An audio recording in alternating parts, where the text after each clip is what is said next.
the INC gave the president one last chance to avert this, to avert the rally. Basta magaranti lang yung tungkol dito nga sa impeachment. Hindi daw ito sinagot ng ating Pangulo, which could be taken as a message na hindi tuloy na ang impeachment. So itong statement ni E.S. Bersamin seems to confirm the story na parang ang lumalabas na hindi naman talaga sang-ayon si Pangulo, tutol pa rin siya.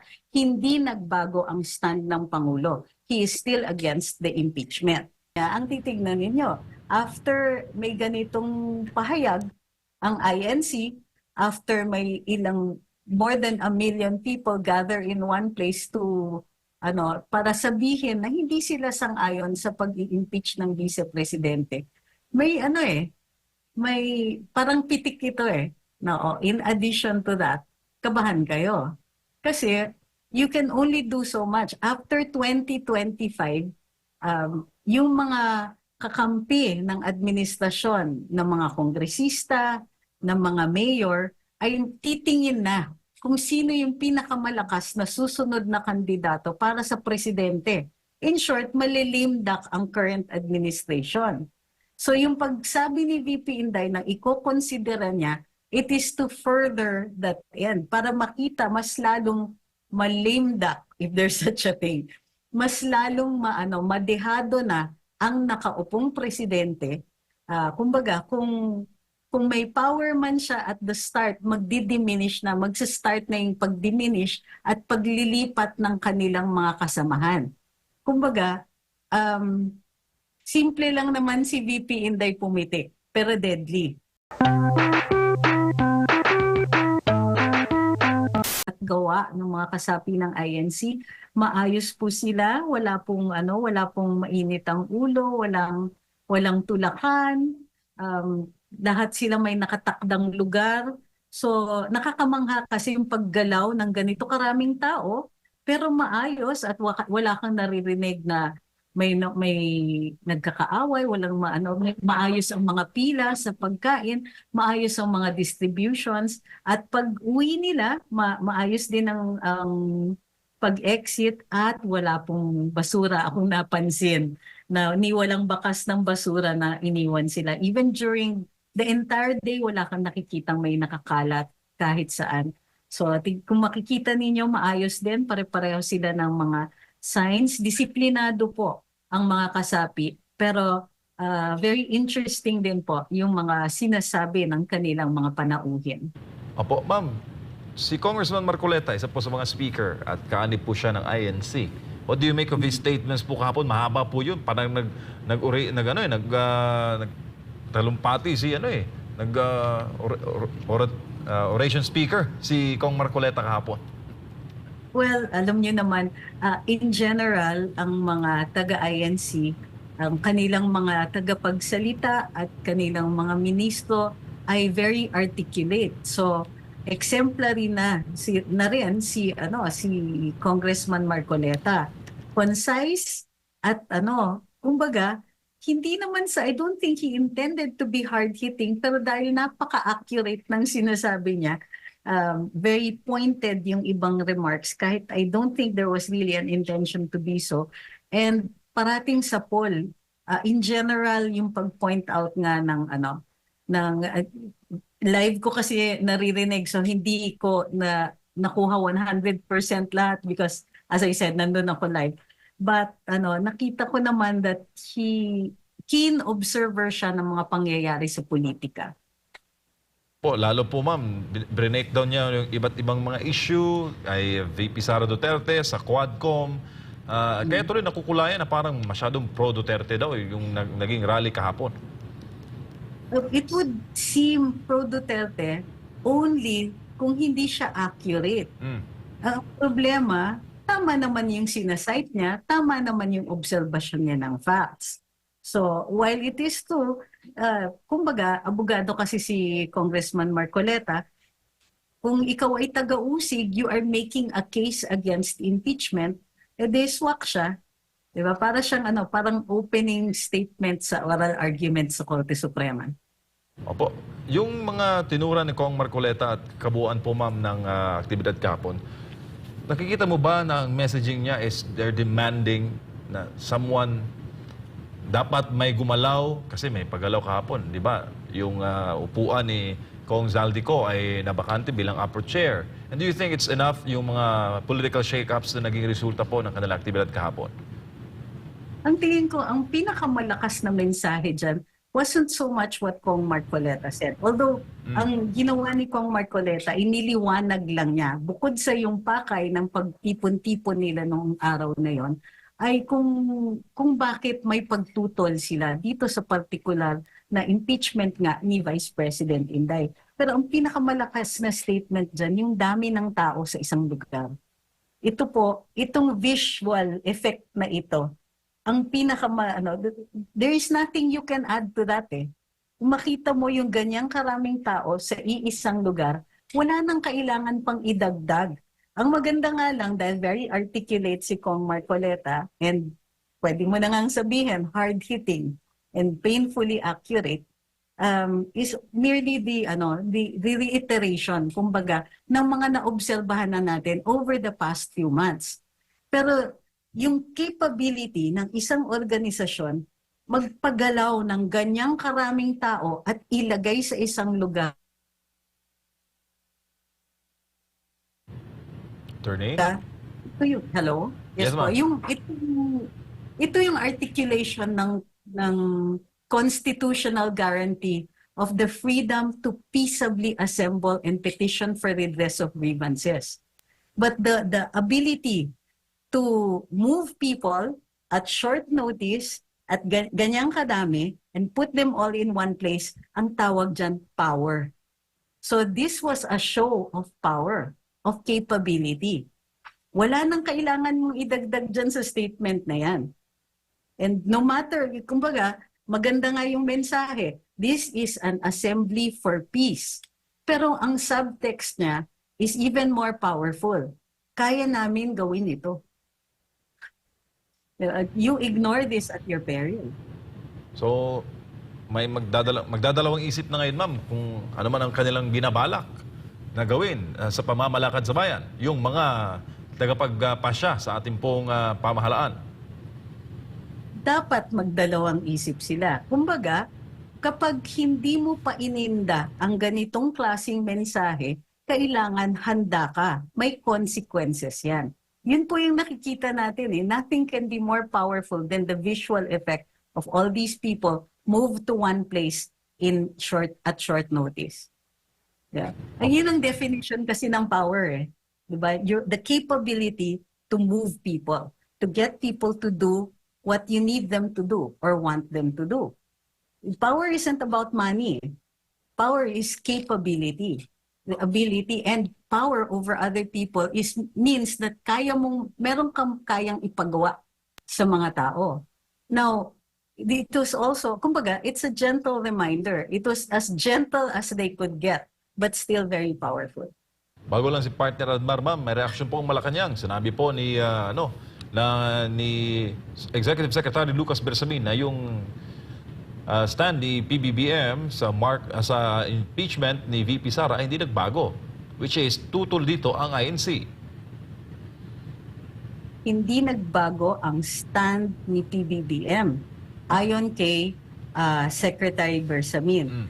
Interesting yon kasi hindi ba ang stand ni Pangulo ay tutol siya doon sa impeachment ni VP Inday. At inarticulate naman ito ng Pangulo. Di ba, kunwari may nag-leak na message, na ambush interview siya, at sinabi niya, hindi naman mahalaga si VP Inday, there's other things that they could do. Kumbaga, hindi importante. Wala daw magbe-benefit na kahit isang Pilipino sa pag-impeach kay Vice President Inday. So, ang sinasabi ni E.S. Bersamin is, that was the stand and it is the stand now. Para sa akin, this is unusual. Kasi, bakit kailangan sabihin na nagbago? Di naman nagbago. It means na meron siyang nire-reactan na tila may nagpahiwatig na nagbago ang isip ni Pangulo. At parang kino-cover yan ni E.S. Bersamin para sabihin na, hindi naman nagbago.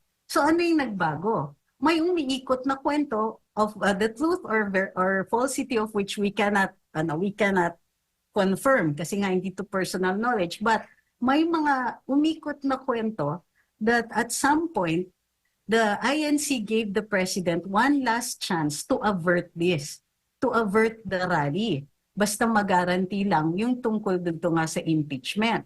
Hindi daw ito sinagot ng ating Pangulo, which could be taken as a message na, hindi, tuloy na yung impeachment. So itong statement ni E.S. Bersamin seems to confirm the story na parang ang lumalabas na hindi naman talaga sang-ayon si Pangulo, tutol pa rin siya. Hindi nagbago ang stand ng Pangulo. He is still against the impeachment. So yun ang maliwanag na sinasabi ni E.S. Bersamin. So it might be true na yun nga.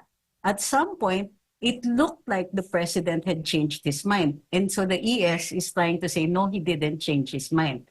Whether totoo yan or hindi, because of course the ES must defend the president. Ang tingin ko dyan is, it is clear now that maybe the president isn't the one who we should be talking to, who anybody should be talking to pagdating sa mga issue na ganito. Attorney, magandang gabi sa Admar po ito.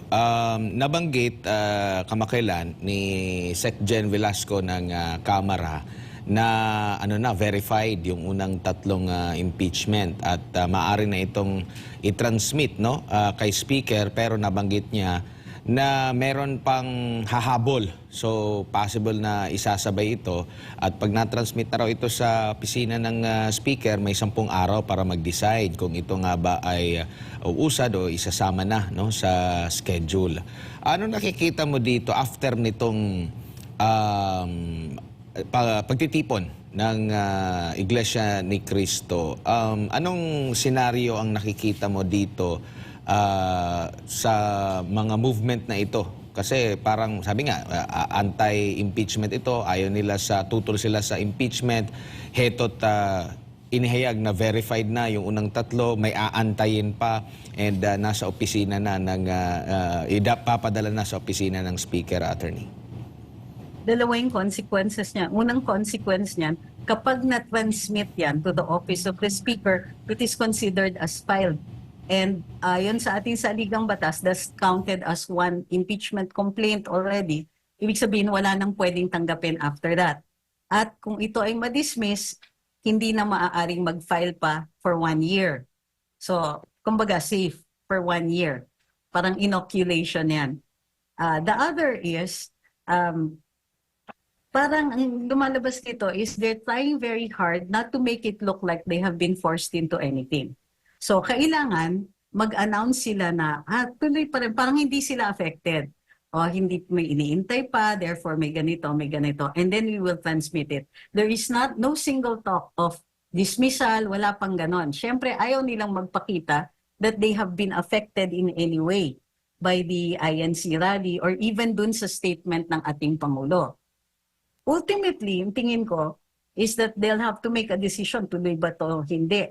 But the way they're acting right now is, I think that if you take great pains to do this, then baka hindi nila ituloy. Ayaw nang nilang pamuka na affected sila. Kung ito ay madidismiss, there will be a reason, and the reason will have nothing to do with the rally. Siyempre, to preserve what they think is their independent stand. Independent of the president, independent of any outside influence, including the influence of the rally. Sa procedure po sa impeachment, attorney, alam kong sanay ka dito. Ikaw yung dating tagapagsalita yung sa kasi magbabago na yung set ng natin, Congress, 'di ba, after ng elections. Maapektuhan ba ito sakali man na umusad, bigyan ng approval ang impeachment complaint na ito, tapos nagkaroon ng halalan, bagong set na naman, hindi ba siya magiging void or tuloy pa rin ang paghimay niyan with bagong set ng mga kongresista at senador? Once na-transmit, nag-umpisa na po ang process. Matatapos ang 19th Congress, it is up to the 20th Congress kung iti-take up nila. If they're going to do that, kailangan mag-set sila ng panibagong rules. Yan ang iniintay natin. Kasi normally, bago magkaroon ng serious na impeachment proceedings, sasagawa ang House ng set ng rules. So they did this before yung impeachment ni Chief Justice Corona. And in subsequent congresses, meron din silang pagsasaayos ng mga rules. So in order na maisama yung change ng congresses dito, yung change from the 19th to the 20th Congress, the 20th Congress will have to make a rule para either they can take it up or make it clear na hindi nila iti-take up because the complaint died with the 19th Congress. So dalawa yung teorya dyan. One is the 20th Congress can take it up kasi as unfinished business, or they can consider it na tapos na yung 19th Congress. If they want another complaint, then one has to be filed in the next year. So by 2026 pa yung next complaint. Opo. And ano ang dito? Kumbaga kung itutuloy pa rin nila itong paghimay dito, kumbaga aantayin lang ba nila? Kumbaga maaari bang magbago ito? Aantayin nila yung mismong halalan? Or wala talaga silang plano na i-impeach, no? Sa mga development ngayon, sa mga nakikita nyo, wala silang planong i-impeach at nandun lang talaga sila para sirain ang imahe ng pangalawang Pangulo. Well, tingin ko kasi kung mag-i-impeach sila, kailangan nag-uumpisa na sila ngayon. Kasi nga, mahaba-haba yan, dadaan pa yan. Kung hindi sila makakuha ng sufficient signature sa plenaryo, dadaan pa yan sa Committee on Justice. Ang Committee on Justice will determine sufficiency in form and substance. So may mini-hearing din yan. Pwede sila magpatawag ng mga witnesses, pwedeng sila yung maghimay doon and hold public hearings to do that. Mag-election na. Enero na ngayon, ang start ng national campaign para dun sa mga tumatakbo for senator, mag-umpisa ng Pebrero. Marso naman yung mga local, at saka sa Pebrero, kasama na din ang mga party list representatives. Sa Marso naman, yung mga local, at saka plus yung mga kongresista.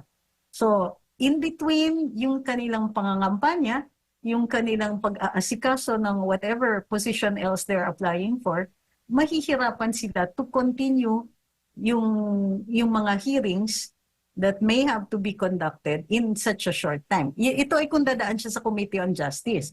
On the other hand, kung wala pa silang mga signatures sufficient na ipadala na yung reklamo sa Senado, the passage of time might not even change that. So, tingin ko, if they really wanted it, ngayon pa lang may umaandar na. Posible nga na ginagamit lang itong procedure na ito para tuloy-tuloy yung pagwasak or pag-attempt nila pagwasak ng imahe ng ating Vice Presidente. Kasi kahit yung pag-uusap about filing of complaints ng impeachment, nauulit-ulit yung supposedly grounds para sa impeachment na ito.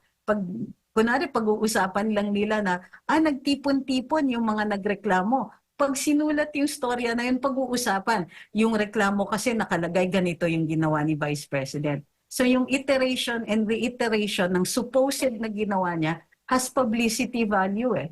So as long as they keep talking about it, kahit hindi yan umaandar, it is the intention na manira pa rin, ituloy-tuloy yung kanilang paninira. At saka kung halimbawa during nasa campaign na period, doon mangangalap ng boto o pagsang-ayon, nakamasid din itong mga iba't ibang mga grupo na ito. So magdadalawang isip din sila, lalo na kung nakita nila yung pagtitipon kamakailan. At syempre, for sure, ililista ng mga grupong ito kung sino ba yung ang sa amin, ayaw namin ng impeachment. So titingnan ngayon, so maaring maapektuhan, magdadalawang isip sila o di kay didistansya sila dito sakali man, attorney. Ay, sigurado yun, nakatala na yung mga yan, ngayon pa lang. In fact, di ba may umiikot nga ng mga kwento na wala daw gusto. Ilan lang ang mga kongresista na nakapaglagda ng reklamo. Ibig sabihin, marami yung gumagawa na ng excuses para hindi nila idagdag ang kanilang signature dun sa reklamo na yon. Siyempre, maapektuhan yung kanilang pagtakbo, lalo na yung mga re-electionists. Bukod pa dyan, yung mga re-electionists na grabe yung participation sa Quadcom. Markado din po yung mga yon. At siyempre, kitang-kita ang kaputian dun sa kanilang mga buhay pa naman yung mga YouTube videos ng kanilang pag-question kay VP Inday, kay dating Pangulong Duterte, at sa iba nilang mga resource persons, quote-unquote resource persons yan. So definitely may effect yan. Dapat nagdadalawang isip sila tungkol dito. Opo, and kahapon sa naging speech din ni Congressman Rodante Marcoleta, though sabi ng INC in support itong ginawa nila sa pahayag ni Marcos Jr. Na huwag ipa-impeach itong si VP Sara. Pero nakikita nyo rin po ba na may simpleng pitik din kasi natakil din doon ang mga kinakaharap ng ating bansa na dapat yun ang pagtuunan ng pansin, attorney? Oo, may listahan nga ng mga tinalakay si Congressman Marcoleta na nag-e-echo na matagal na natin din sinasabi kahit dito sa inyong programa, 'di ba, pagkain, tubig, kuryente, internet. Ang daming problema ng bayan tapos uunahin niyo talaga. This is a common sentiment eh. Magaling lang talaga yung pagkasabi ni Kong Marcoleta, tagos sa puso eh. And of course, clearly laid out siya. So in very elegant Filipino pa. Ibang klase talaga si Kong. Pero yun nga, kumbaga, para siyang programa nung nilantad ni Kong Marcoleta. Para siyang may checklist. Kung ihimay-himay mo yung kanyang speech, meron siyang parang enumeration. Yung enumeration na yon, para siyang yung contents ng report card, anong grade ang ibibigay mo? So yung sinabi niya, anong grade ibibigay mo dito? Let's say agrikultura and so on. Kumbaga, with or without yung impeachment, alam mo, stand-alone siya. Kahit tanggalin niyo yung mga issue ng impeachment, tatagal tong issue na to eh. Kasi kung iisipin nyo, meron ng proposal ng ibang mga tao, yung impeachment na yun para makalimutan yung mga yung failings ng gobyerno. So, yung sinasabi nila na, yan, hahabulin nyo ang VP Inday. Pero, ang self-rated poverty, tumaas. Ang self-rated hunger, tumaas. Hindi na to biro. Literally, sinasabi na ng mga tao sa mga may autoridad dyan, na ginugutom sila. So, like I said earlier, ignore at your own peril. Ma'am, last na lang na topic. Seriously considering daw si VP na tumakbo. Sabi naman ni Franz Castro, sana di daw siya manalo sa 2028. Doon pa lang kaaga, di ba? Parang, ito ba yung timeline na sinabi niya na last time na magde-decide siya? Mukhang napaaga yata siya, ma'am, ng commit na seryoso siya na kinukonsidera na tumakbong presidente. Hindi pa rin siya commitment kasi ang sinasabi lang niya ay pinag-iisipan niya. But it comes also, yung timing niya, ang titignan ninyo. After may ganitong pahayag, ang INC, after may more than 1 million people gather in one place to, para sabihin na hindi sila sang-ayon sa pag-i-impeach ng vice-presidente. May may parang pitik ito eh. No, in addition to that, kabahan kayo. Kasi you can only do so much. After 2025, yung mga kakampi ng administrasyon ng mga kongresista, ng mga mayor, ay titingin na kung sino yung pinakamalakas na susunod na kandidato para sa presidente. In short, malilimdak ang current administration. So yung pagsabi ni VP Inday na iko-considera niya, it is to further that end, para makita mas lalong malimdak, if there's such a thing, mas lalong madehado na ang nakaupong presidente. Kumbaga, kung may power man siya at the start, magdi-diminish na, magsa-start na yung pag-diminish at paglilipat ng kanilang mga kasamahan. Kumbaga, simple lang naman si VP Inday pumitik, pero deadly. Parang ang sinasabi niya, if we're going to be blatantly honest about it, is, kami naman. Parang gano'n eh. So, para sa akin, parang nakakakaba rin ng konti yun. Maraming salamat po sa inyong panahon ngayong gabi at mabuhay po kayo. Salamat MJ, salamat Admar, maraming salamat sa lahat ng tagapanood.